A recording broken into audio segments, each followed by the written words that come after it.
Digital lipstick, a shade corrosive. Boy, you think kicking the frog never noticed. How many times did we question the motive?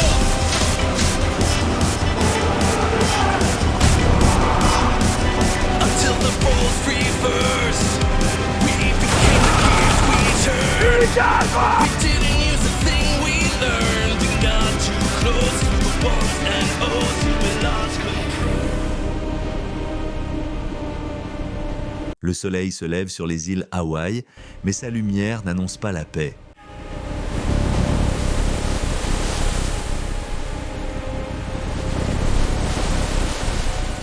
Elle frappe les visages de guerriers épuisés, et donc le silence est devenu une arme de survie.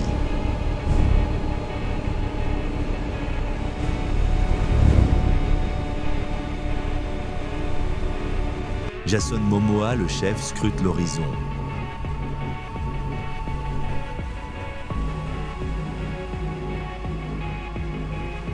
Il sait que les navires coloniaux arrivent.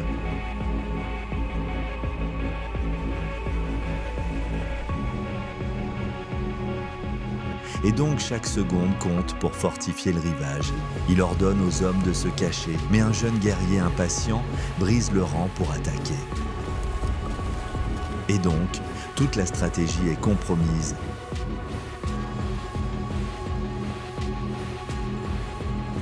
Et le chef doit choisir entre la vie de ce garçon et le secret de son armée.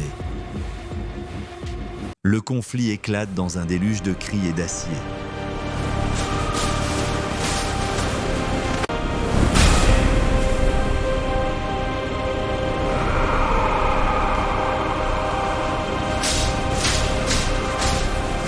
Le chef plonge dans la mêlée, mais les balles ennemies déchirent l'air, et donc il doit utiliser le terrain accidenté pour se protéger.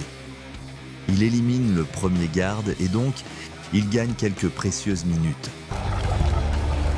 Mais la fumée des fusils aveugle ses hommes, et donc ils tirent à l'aveugle. Il hurle le désordre, il galvanise ses troupes, mais la supériorité technologique des envahisseurs est écrasante.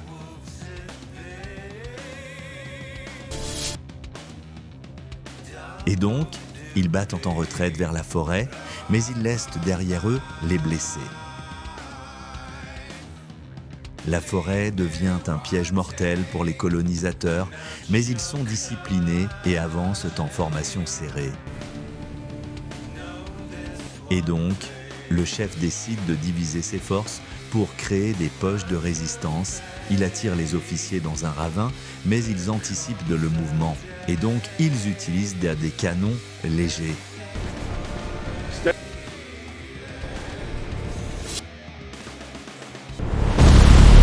Le choc est brutal, mais le chef ne recule pas.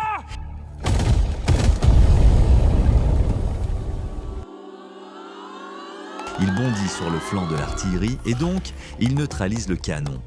Mais un officier lui plante une baïonnette dans le flanc et donc la douleur le foudroie. Il se relève car la peur est un luxe qu'il ne peut se permettre. La nuit tombe, mais le danger grandit. Ils allument des feux de camp pour tromper l'ennemi, mais ils se déplacent déjà vers un autre point stratégique.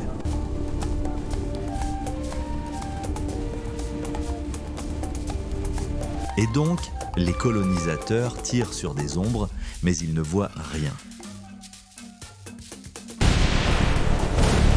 Le chef observe tout depuis les hauteurs et donc il planifie l'attaque de l'aube.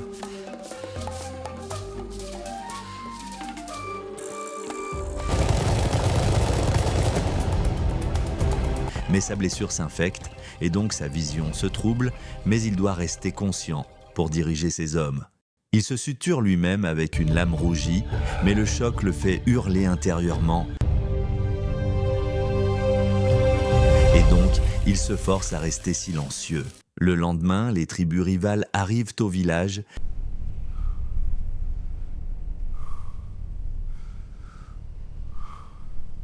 Mais elles refusent de se joindre à la guerre. Et donc le chef doit les humilier en duel pour obtenir leur respect.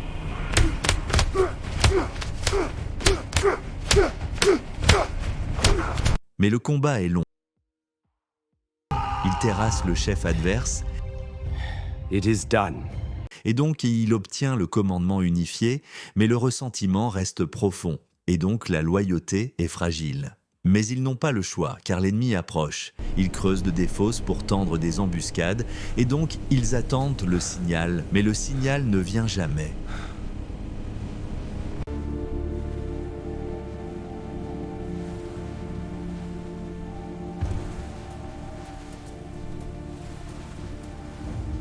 L'ennemi a trouvé un chemin secret par la mer.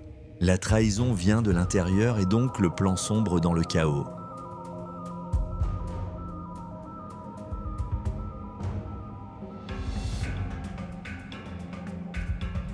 Mais il refuse de laisser son destin être écrit par les autres. Il rassemble les survivants et donc le dernier rempart devient une forteresse de désespoir.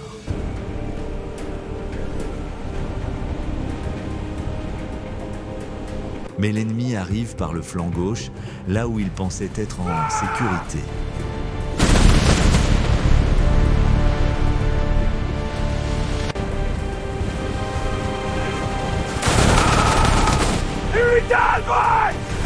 Le chef hurle un ordre et donc ses hommes lancent une charge suicidaire.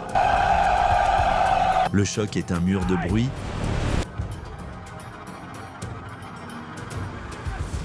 Mais il perce la ligne de défense adverse. Cependant, les renforts arrivent et donc l'avantage tourne court. Le chef se retrouve face à l'officier qui l'avait poignardé et donc la vengeance est immédiate. Il évite la lame, mais une seconde d'inattention le projette au sol. Et donc, tout repose sur son instinct de survie pour ne pas céder. La bataille ne s'arrête pas, mais une onde de choc venue de la terre semble tout arrêter. La guerre contre les hommes vient de rencontrer la fureur de la nature.